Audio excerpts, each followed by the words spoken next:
Et oui, c'est aujourd'hui. Aujourd'hui est le grand jour du Face Reveal. Spécial Halloween.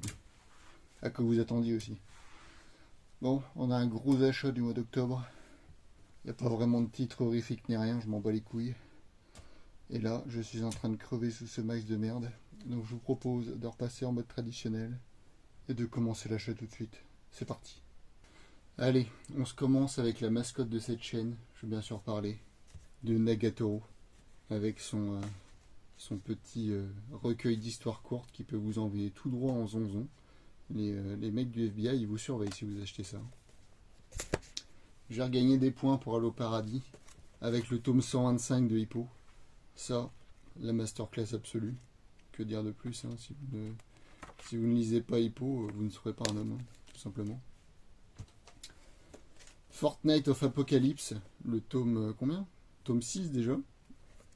Mine de rien, ça commence à être pas mal avancé. Oh, c'est dans l'exacte lignée de Seven Deadly Sins, et en plus Apocalypse, c'est dans le thème du mois. Dr Stone, tome 22. Bon, ça, vous connaissez, je suppose, du Buashi en toute sa splendeur.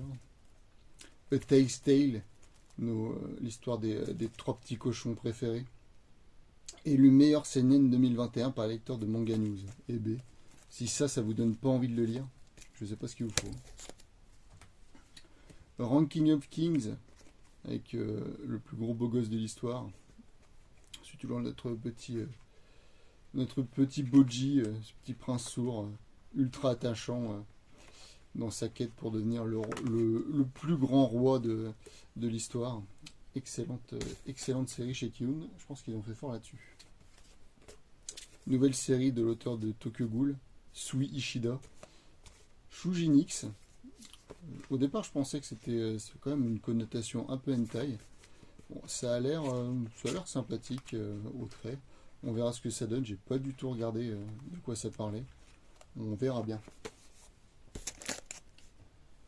We did it. On l'a fait. La jeunesse déborde, mais pas d'espoir. Oh, ça c'est beau. C'est un peu, on va dire, ça se rapproche un peu de My Home Hero dans le plot de base, sauf qu'on suit des ados un peu beaufs sur les bords qui vont faire une grosse connerie, et puis ça va être, je suppose, la descente aux enfers ensuite. C'est par le dessinateur de Jagan, je crois. C'est plutôt sympa. Et en plus, con que je suis, hein, j'ai pris le collector. Avec à quoi dans le collector? Waouh, un calendrier. En vrai, c'est plutôt joli. Bon, est-ce que ça sert à quelque chose? Pas vraiment. Est-ce que la série sert à quelque chose? Pas vraiment non plus, je pense. Les vacances de Jésus et Bouddha. Bon. Ça, la lecture feel good par excellence, avec toujours leur cover magnifique chez Kurokawa. Franchement, les tomes sont d'une beauté exceptionnelle. Et puis la qualité de la série, n'en parlons pas. Faroe Paladin, tome, attendez, je sais pas lire, tome 9, série continue. Un des, bon, je vais pas dire rare parce que j'en ai quelques-uns isekai que je lis, mais celui-ci, je vous le jure, il est différent. Allez-y. J'ai l'impression que tout le monde dit ça pour les isekai, histoire d'essayer de leur donner un argument de vente. Mais bon. L'Enfant maudit, le one-shot Cher Journal. Alors je ne suis pas du tout renseigné, je ne sais pas si c'est une suite, un aparté, un spin-off. On verra bien.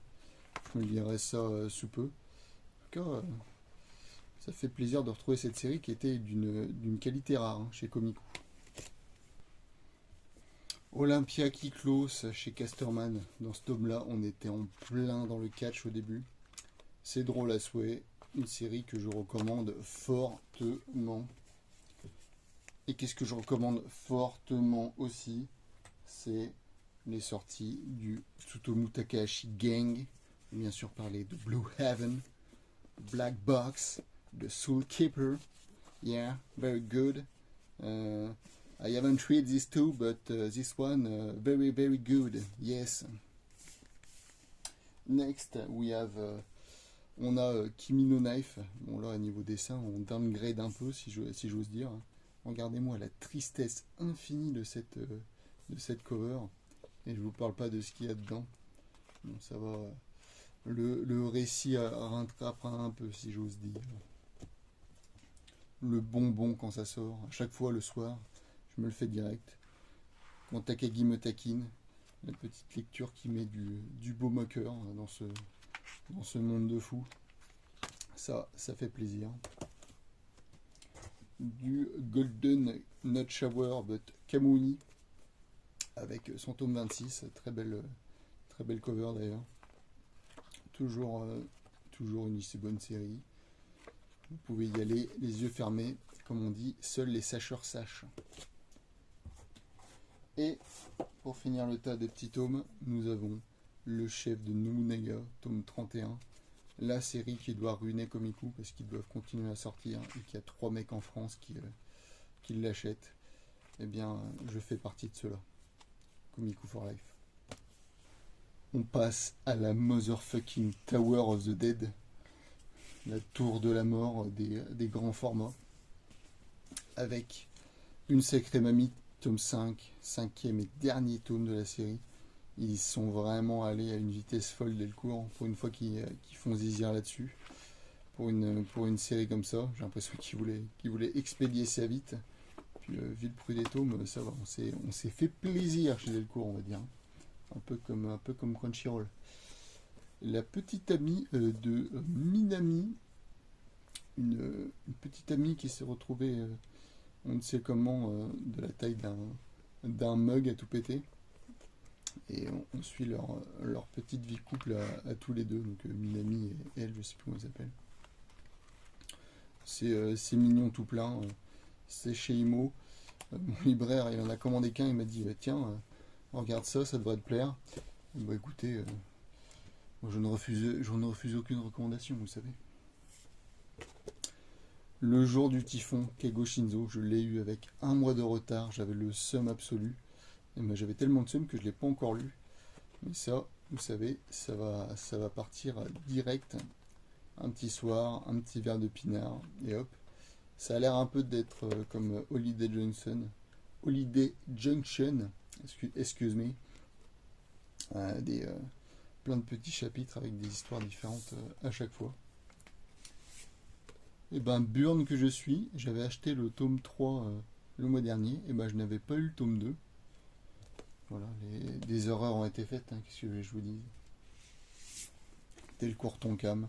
Alors là, pour le coup, petite masterclass avec les enfants de la mer et sa réédition avec sa petite cover transparente, pas piquée des hannetons si j'ose dire. L'édition fait plaisir. Au début, c'est gueulé beaucoup sur Twitter, c'était très rigolo. Mais là, j'ai l'impression que beaucoup de personnes ont pas mal fermé leur gueule quand ils ont eu le bouquin en main. Je pense qu'ils ont fait du bon boulot. Impatient de le lire pareil. Roku Denashi Blues, j'ai toujours pas lu, mais bon, quand je vois tout le monde chier dessus, je me délecte des larmes de tous ces gens. Et puis moi, je me fais bien Sodome vu le prix des tomes. Tome 4 de Bambi, avec 1 mois de retard pareil. J'ai toujours pas pu le lire, mais ça va partir direct avec le jour du typhon aussi. Je vais me faire une petite soirée, pas piqué de hanneton, je vous dis. Hein. J'étais en manque de manga pour femmes célibataires, donc je me suis dit qu'il me fallait du Kamimura. J'avais déjà le tome 1 depuis longtemps. Le tome 2 avait été en rupture. Et du coup, lorsque nous vivions ensemble, tome 2 et 3, là, je vous dis les gars, il y a de la lecture à se faire. Mais bon, Kamimura, c'est un peu une valeur sûre dans le milieu. Oh putain, ça merde. Chez Lézard Noir, Box, un manga typé énigme, avec des petites énigmes à chaque chapitre pour nos antagonistes, pour essayer de sortir de cette espèce de labyrinthe. J'ai lu que le premier chapitre pour l'instant. Les avis dessus sont mitigés, mais au moins ça a le mérite d'être original. Nous avons La pomme prisonnière de Keiji Tsurata. C'est ça? Tsuruta, pardon. Je vais éviter de vous montrer parce qu'il y a des... c'est littéralement... Qu'est-ce qu'il dit? C'est du nu, des chats et des ruines. Il avait envie de dessiner ça. Son éditeur a dit pourquoi pas faire un manga? Ah bah ouais, on va tout coller, on va faire un petit tome. De toute façon, il y a toujours des pigeons pour acheter ça. Et ben, je fais partie. Ça se lit en 10 minutes, c'est assez honteux. Mais c'est plutôt qualitatif. Et si vous aimez bien le dessin de Tsuruta, je ne vois que des filles à poil en fait. Il n'y a pas de... Je vais essayer de vous trouver un dessin safe. Attention, on va y arriver. Non? Oui? Ah! Et voilà, la seule page safe du manga. Clap de fin pour Eden. Ils ont fait plaisir Panini. À voir quelles vont être leurs prochaines grosses séries. Il y a déjà Yasha. Mais nous on a attendu du un peu plus lourd. Du même auteur, il y a MMA qui sort en ce moment, mais j'avais pas envie de me faire une autre série de Hiroki Endo tout de suite. Un des rares tomes qui est dans le thème de ce mois-ci, Soichi, chez Mangetsu. Alors là, pour le coup, Mangetsu, il régale. La cover est magnifique. Apparemment, elle a été faite exprès pour ce tome. C'est la plus belle cover de cette collection, tout simplement. Puis bon, les dessins du maître à l'intérieur. Je vous laisse, j'ose pas trop l'ouvrir parce que le bouquin fait un peu fragile quand même, hein. Enfin surtout la jaquette. Mais bon, ça va être une lecture maître classe comme d'habitude pour notre maître Ito. Ça je n'en doute pas. On passe sur des plus gros formats. Il n'y a plus vraiment de manga, sauf un après. Le Reader, le digne héritier des Doggy Bag. Donc à chaque fois on a trois récits d'horreur, trois gros chapitres d'horreur dans les tomes, de 3 auteurs différents à chaque fois. Souvent, soit il y a un thème, un thème commun à chaque histoire, et à l'intérieur il y a plein de petites revues très intéressantes. C'est des très bons comics BD. Recommandation de mon libraire, La couleur des choses de Martin Panchaud. Alors, ce qui m'a intrigué dans cette histoire, c'est les dessins qui sont vraiment uniques. On voit les personnages vus du haut, ils sont représentés tels des points sur une carte, des points radars. C'est vraiment très particulier. La mise en page est vraiment déroutante, mais ça se lit étrangement bien. On suit les péripéties d'un gamin de 14 ans qui va voler l'argent de ses parents pour jouer aux courses de chevaux. Et il va se retrouver à gagner un gros paquet de pognon. Sauf que il est mineur, donc il a besoin de l'accord de ses parents. Sauf que en rentrant chez lui, il va s'apercevoir que son père a tué sa mère et il est disparu. Donc c'est un peu compliqué. Une histoire très loufoque qui mêle enquête et baleine. Voilà.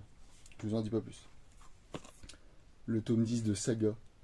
Ça fait je ne sais pas combien de temps qu'on attend ce tome-ci. Et le tome 9, on nous a quittés sur un cliffhanger absolument ignoble. Il ne fallait surtout pas nous faire ça. Et là, je ne peux plus attendre de le lire. Je ne sais pas pourquoi je ne l'ai pas encore lu d'ailleurs. C'est comme ça, quand vous avez trop la hype, dès que vous avez le bouquin en main, d'un coup vous êtes démuni, si j'ose dire. En tout cas, ça c'est au niveau comics indé, c'est une maître classe pour moi. Là, je me suis fait un peu avoir pour authentique. Le tome coûte la peau des couilles, mais bon, fleur de pierre. Une petite histoire dans les années 1940-41 en Yougoslavie, si je dis pas de bêtises, lors de l'occupation de ces gens-là. Je vais pas dire le mot, on sait jamais que YouTube censure. Ça fait longtemps que j'ai pas pris un manga historique et puis le format m'intriguait. C'est quand même un très beau livre et ça m'avait l'air en feuilletant, ça m'avait l'air étrangement sympathique malgré le thème. Et là, le bouquin ultime, le dernier Jérémy Moreau, les Pisli, petit nouveauté de Jérémy Moreau. J'ai pas du tout regardé le synopsis, je sais juste que c'est lui. Et c'est vraiment un auteur de romans graphiques que j'adore. Donc ça va partir. J'ai feuilleté et comme toujours, il a des panoramas très somptueux, à la limite du poétique et de l'onirique. Il est vraiment doué pour ça. C'est un auteur que je vous conseille grandement. Et voilà, c'est tout pour le mois d'octobre. C'est vrai qu'il n'y a pas eu beaucoup de vidéos, j'avais juste pas envie d'en faire. Mais bon, là je vous régale avec une belle vidéo. Et je vais essayer d'être un peu plus assidu dorénavant. Car la fin d'année risque d'être très chargée. Allez, salut les amis.